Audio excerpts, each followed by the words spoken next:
Hey people, welcome to Bethel Brothers Hot Rod. This is another episode of Project Blazer. Joey and I are working on the interior, so stick around, stay tuned, we'll show you what we're up to. Joey's over here working on the tranny hump for the Blazer. As you can see, he's trying to put in a patch where the original floor shifter was for the tranny. They'd since made it a column shift. And they had just basically taken the square piece of metal and laid it over the top and screwed it down. So now he's going to weld it in there somewhat straight so we can carpet it. Now one of you guys out there had a good idea about doing the interior carpet with using snaps, but unfortunately before we got your idea we'd already started laying carpet and we're gluing it down. So the bed's already pretty much done except for the sides. We have to finish the sides and then the pieces I made.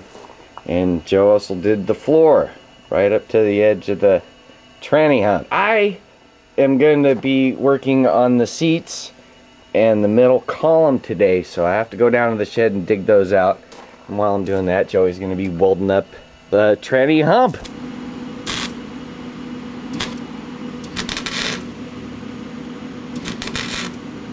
That's kind of tacky. Get it?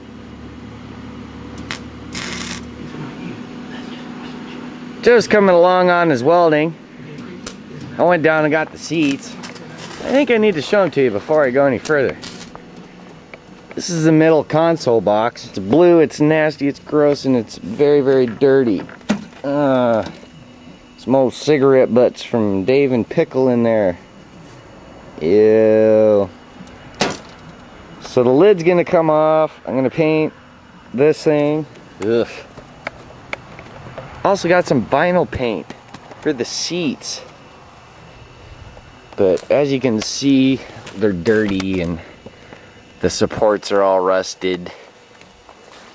And these Blazer seats have these plastic backers on them, but check this out. Ow! Ah! Oh! This one's not much better. Some brakes on it, so I'm gonna get all damn fantastic with the fiberglass. Fix these. I'm gonna try to fix these, but they have to come off so I can paint the seats with that vinyl paint. We were gonna do black, but then we were both saying, dude, when the top comes off in the summer, sitting on that, it'll cook your marbles. So we're gonna go with white. Okay, so as you can see, I've totally disassembled the seat.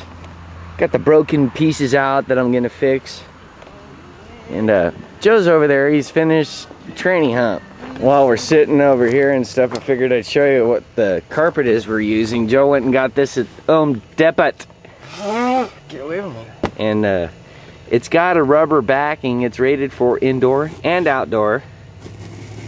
And he's chopping off a piece. Are you cutting on the rubber mat thing, man? Yeah. Yeah.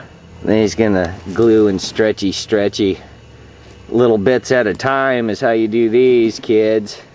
Especially around round surfaces. Yep. Anyway, I'm gonna go over and go grind some of the rust cancer off of the seat mounts, and Joe's gonna do this. It's just little updates at a time. And this spray glue, the 90 rating, is like super glue. So if you're gonna spray that on something to adhere carpet, which using this thicker stuff, sometimes it's hard to get it to go around bends and junk and stick into the glue. I'm sure some of you guys have had problems with that.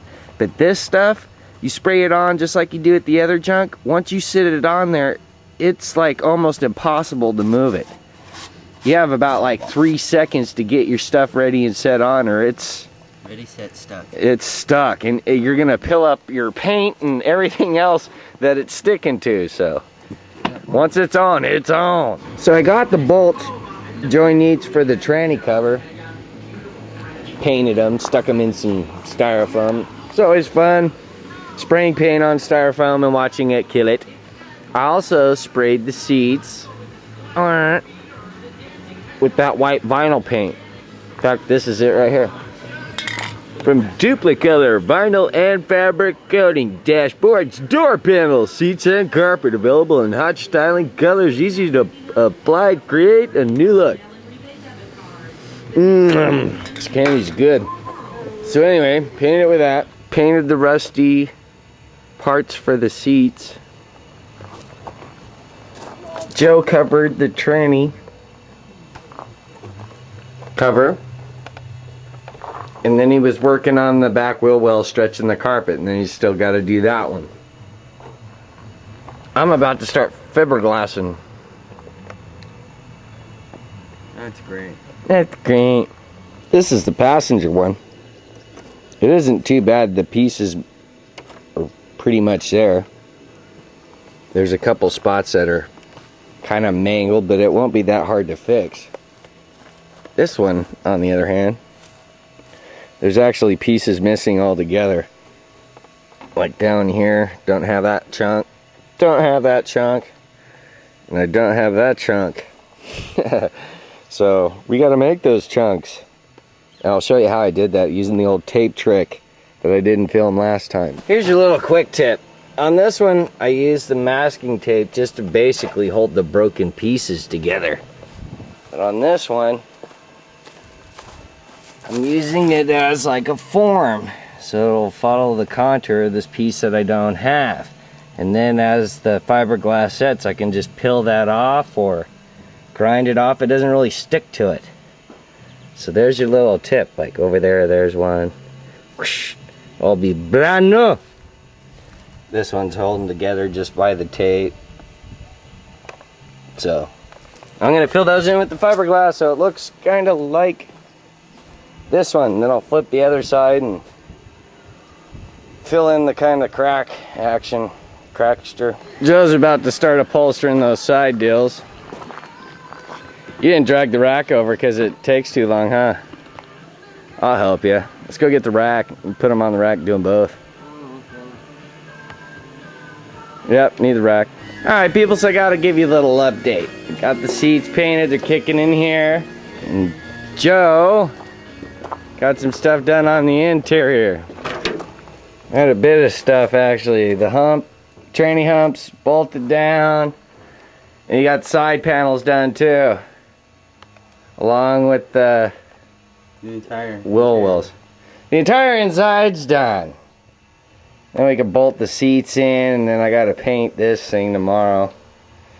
And finish fixing the other door thing. Just ran out of time. Oh, That's how it goes though, babies. I'm sore. Yep. That's a lot of pulling on carpet all day. Yep. Alright people, like I said, we're running out of time. But thanks for tuning in and watching Bethel Brothers Hot Rod. Peace out, babies.